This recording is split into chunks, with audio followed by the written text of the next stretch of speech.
వాక్యం సెలవిస్తూ ఉంది, ఏక మనస్కులై యెహోవాను సేవించుడి. దేవుడు ఎందుకు ఏర్పరచుకున్నాడు మనల్ని? ఒక సంఘంగా ఎందుకు పిలిచాడు దేవుడు? మనమందరం కలిసి ఏక మనస్కులై ఆయనను ఆరాధించాలి, ఆయనను మహిమపరచాలి, ఆయనను గణపరచాలి. ఈరోజు నీ కుటుంబం ఆ విధంగా ఉందా? అందరూ ఏక మనస్కులై దేవుని ఆరాధించే కుటుంబంగా నీ కుటుంబం ఉందా? లేదండి, ఒక్కొక్కరు ఒక్కొక్క వైపు ఉన్నారు. ఎవరు కూడా ఏకీభవించారు. తల్లి చెప్పే మాట కానీ తండ్రి చెప్పే మాట కానీ విలువ లేదు. ఎప్పుడు విలువ వస్తుంది తెలుసా? నువ్వు వాక్యాన్ని ఆధారము చేసుకొని ఆ వాక్యాన్ని హృదయంలో పెట్టుకుంటే గనక ఏమన్నాడు దేవుని వాక్యం? ఏమని సెలవిస్తుంది? నా కుమారుడా నా మాట ఆలకించుము, అవి దొరికిన వారికి జీవము, వారి సర్వశరీరునికి ఆరోగ్యం. అది జీవము, అది వెలుగు, అది బ్రతికిస్తుంది, అది లీడర్గా చేస్తుంది. హల్లెలూయా. నీ ఇంటికి నిన్ను శిరస్సుగా నిలబెడుతుంది. ఎవరిలోనైతే ఈ వాక్యం ఉంటుందో ఇంటిలో వారిని దేవుడు దీపంగా నిలబెడతాడు ఆ ఇంట్లో. హల్లెలూయా. నీ కంపెనీలో కూడా దేవుడు నిన్ను తలగానే ఉంచుతాడు, తోకగా ఉంచడు. అందుకే చూడండి, ఇక్కడ జెఫన్యా 3వ అధ్యాయము 8 నుండి కొన్ని వచనాలు మనం చదువుకుందాం. కాబట్టి యెహోవా సెలవిచ్చు వాక్కు ఏదనగా, నా కొరకు కనిపెట్టుడి, నేను లేచి ఎర్ర పట్టుకొను దినము కొరకు కనిపెట్టుకొని ఉండుడి. నా ఉగ్రతను నా కోపాగ్ని అంతటిని వారి మీద కుమ్మరించుటకై అన్యజనులను పోగు చేయుటకును గుంపులు గుంపులుగా రాజ్యములను సమకూర్చుటకును నేను నిశ్చయించుకుంటుని. హల్లెలూయా. ఏం నిశ్చయించుకున్నాడంట? ఆయన ప్రజలను శిక్షించడానికి అన్యులను దేవుడు ఏర్పరచుకున్నాడంట. హల్లెలూయా. నువ్వు అనుకుంటావు కదా, ఎందుకు వీడు ఇంత బ్లెస్ అవుతున్నాడు? అన్యుడు, కానీ నీకంటే గొప్పగా బ్లెస్ అవుతున్నాడు. నువ్వు అనుకుంటావు, నేను ప్రార్థన చేస్తాను, దేవుని మందిరానికి వెళ్తాను, వాక్యం చదువుతాను, కానీ నాకంటే గొప్పగా వాడు ఉన్నాడు. హల్లెలూయా. నాకంటే గొప్పగా ఎలా ఉన్నాడు? ఎందుకో తెలుసా? నిన్ను దేవుడు సిగ్గుపరచడానికి వారిని హెచ్చిస్తున్నాడు దేవుడు. హల్లెలూయా, హల్లెలూయా.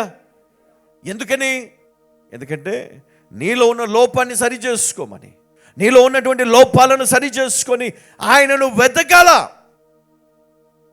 ఆయన వైపు తిరగాల, నీ పొరపాట్లను మన్నించమని దేవుని అడగాల. హల్లెలూయా.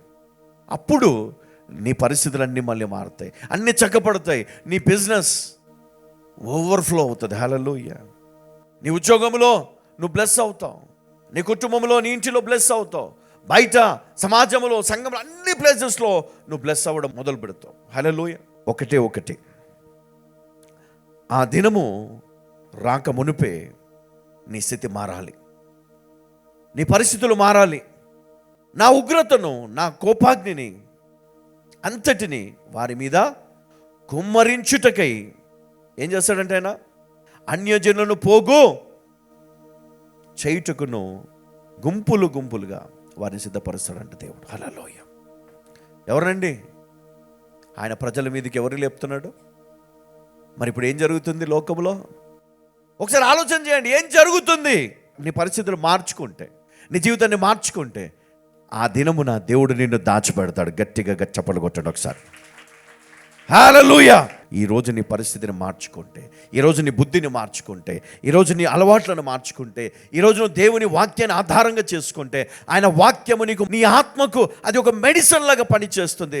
ప్రతిరోజు దేవుని వాక్యాన్ని ధ్యానించడం వల్ల నీ మనస్సు శరీరము నూతన శక్తిని పొందుకుంటుంది, నూతనమైనటువంటి పరిస్థితులను దేవుడు నీకు ఇస్తాడు. లేకపోతే ఏం చేస్తాడని తర్వాత వచ్చిన 9 నుండి, అప్పుడు జనులందరూ యెహోవా నామమును బట్టి ఏక మనస్కులై ఆయనను సేవించినట్లు నేను వారికి పవిత్రమైన పెదవులను ఇచ్చెదను. ఏం చేస్తాడంట? నేను వారికి పవిత్రమైన పెదవులను అనుగ్రహిస్తాను. నువ్వు సిద్ధంగా ఉన్నావా? దేవుడు నిన్ను ఎన్నుకుంటాడు. హల్లెలూయా. నువ్వు సిద్ధంగా ఉన్నావా? దేవుడు నేను ఎన్నుకుంటాను, నీ పేరు బిడ్డ పిలుస్తాడు, నీకు ఆ పవిత్రమైన పెదవులను ఆ హృదయమును దేవుడు నీకు ఇస్తాడంట. హల్లెలూయా. తర్వాత చెదిరిపోయిన వారై నాకు ప్రార్థన చేయు నా జనులు, చెదిరిపోయిన వారై నాకు ప్రార్థన చేయు నా జనులు కూషు దేశపు నదుల అవతల నుండి, ఎక్కడమ్మా? కూషు దేశపు నదుల అవతల నుండి నాకు నైవేద్యముగా తీసుకొని రాబడుదురు. ఏమంట? వాళ్ళని నైవేద్యముగా తీసుకొని రాబడుదురు. ఆ దినమున నీ గర్వమును బట్టి నీ గర్వమును బట్టి సంతోషించు వారిని నీలో నుండి నేను వెళ్ళగొట్టుదును కనుక. ఏమంట? గర్వపడేవారు, నాకు ఈ టాలెంట్ ఉంది, నేను ఎవరికి తగ్గను, నేను లేకపోతే ఇది జరగదు, నేను ఇంట్లో లేకపోతే వీళ్ళు బ్రతకరు కదా. కొన్ని విషయాల్లో మనం గర్వపడతాం. మనకి ఇచ్చినటువంటి టాలెంట్, లేదా మనకిచ్చిన ఉద్యోగం, మనకిచ్చినటువంటి ధనము, మనకిచ్చినటువంటి ఘనత, మనకిచ్చిన ఇల్లు, మనకిచ్చిన పిల్లలు, మనకిచ్చిన పరిశ్రమ బట్టి గర్వపడతాం. నాకేం తక్కువ, నేను తలొంచను. జాగ్రత్త, మొదట గర్విష్ఠులను అణుచుతాడంట ఆ రోజు దేవుడు. నువ్వు అనుకో, నేను ఎట్లా గర్వపడుతున్నా, నాలో గర్వం లేదు కదా నువ్వు అనుకుంటావు. నీకంటే ఎక్కువ నాకు వాక్యం తెలుసు. ఆయన ఏం చెప్తున్నాడండి, ఆయన ఏం బోధిస్తున్నాడండి, వాక్యం అట్లుందా ఇట్లుందా, నీ జ్ఞానం చాలా ఎక్కువ అని దేవునికి తెలుసు కదా. ఆ పాస్టర్ గారు ఇట్లా, ఈ పాస్టర్ గారు ఇట్లా, లేకపోతే ఆమె ఇట్లా, ఈమె ఇట్లా. ఈయన మందిరానికి వస్తాడు కానీ వాక్యమే వినడు, నువ్వు విన్నట్టు కదండి. ఇప్పుడు ఒకరిని మనం విమర్శిస్తాం. ఎందుకు? కొంత గర్వం మన లోపల ఉన్నప్పుడే కదా విమర్శిస్తాం మనం. అది వద్దు అని లేఖనం సెలవిస్తా ఉంది. ఇది వాక్యానుసారంగా మనం తీసుకుంటే కనుక మన జీవితాలు కట్టబడతాయి, మన కుటుంబం నిలబడుతుంది, మన పిల్లలు ఆశీర్వదించబడతారు. చదవ మళ్ళొకసారి. ఆ దినమున నీ గర్వమును బట్టి సంతోషించు వారిని నీలో నుండి వెళ్ళగొట్టుదును. సంతోషించు వారిని నీలో నుండి వెళ్ళగొట్టుదును. కనుక నా పరిశుద్ధమైన కొండయందు, ఏమన్నా, గనుక నా పరిశుద్ధమైన కొండయందు నీవిక గర్వము చూపవు. నీవిక గర్వము చూపవు. కొండ దేనికి సాదృశ్యం? పరిశుద్ధమైన కొండ, సియోను కొండ ఆయన ఆలయంకు సాదృశ్యము. హల్లెలూయా, హల్లెలూయా, హల్లెలూయా. ఎక్కడి నుంచి వెళ్ళగొడతాడంట? ఆయన మందిరము నుండి. దేవునికి మహిమ కలుగునగాక. తర్వాత నా మీద తిరగబడి నీవు చేసిన క్రియల విషయమై నీకు సిగ్గు కలుగదు. ఏమంట? క్రియలు అంటున్నాడు. అమ్మ జాగ్రత్త గమనించండి. క్రియలు చిన్న చిన్నవి కావచ్చు, మన క్రియలు. తర్వాత దుఃఖితులకు దీనులను యెహోవా నామమును ఆశ్రయించు జనశేషముగా. చూడండి, గర్విష్ఠులను ఆయన వెళ్ళగొడతాడు. తర్వాత దుఃఖితులకు దీనులను యెహోవా నామమును ఆశ్రయించు జనశేషముగా నీ మధ్య నుండనిత్తును. హల్లెలూయా. వాళ్ళని ఉండనిస్తాడంట. నువ్వు ఆ గుంపులో ఉండాలని కోరుకుంటున్నావా? హల్లెలూయా, హల్లెలూయా. తర్వాత 13 ఇశ్రాయేలులో మిగిలిన వారు పాపము చేయరు. ఎందుకంటే వారు చూశారు, వాళ్ళని వీళ్ళని అందరిని చూస్తారు. అబద్ధమాడరు. కపటములాడు నాలుక వారి నోట నుండదు. హల్లెలూయా. కపటములాడు నాలుక వారి నోట నుండదు. వారు ఎవరి భయము లేకుండా విశ్రాంతి గల వారై అన్నపానములు పుచ్చుకొందురు.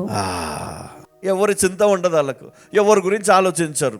హ్యాపీగా వస్తారు, దేవుని వాక్యం వింటారు, హ్యాపీగా వెళ్ళిపోతారు, వాళ్ళు పనులు చేసుకుంటారు, సంపాదించుకుంటారు, తింటారు, వాళ్ళకి కావాల్సిన కొనుక్కుంటారు, లైఫ్ హ్యాపీగా లీడ్ చేస్తారు. ఏ టెన్షన్. కానీ కొంతమందికి ఉంటుంది బాబు, అమ్మా మామూలుగా ఉంటుంది టెన్షన్. వాళ్ళు బాగుపడిపోతున్నారు బాబు, వాళ్ళు కారు కొన్నారు బాబోయ్, వాళ్ళు ఇల్లు కట్టేస్తున్నారు, నేను కూడా కట్టాలి, వాళ్ళకంటే మంచి ఇల్లు కట్టాలి, నేను ఎంత ఇంట్రెస్ట్ అయినా పర్లేదు, మునిగిపోతాడు. మనం అట్లా ఉండొద్దండి. మనం ఎట్లా ఉండాలా? దేవుడు ఇచ్చినప్పుడు సంతోషంగా మనం తీసుకుని మన దేవుని దగ్గర అడగాలి, దేవుని ప్రార్థించాలి. వాళ్ళకున్నదని మనము అసూయపడొద్దు, మనకున్నదని మనం గర్వపడొద్దు. హల్లెలూయా. ఇది మనం కలిగి ఉండాలి. అప్పుడు దేవుడు మనల్ని గొప్ప స్థితిలో ఉంచుతాడు. హల్లెలూయా.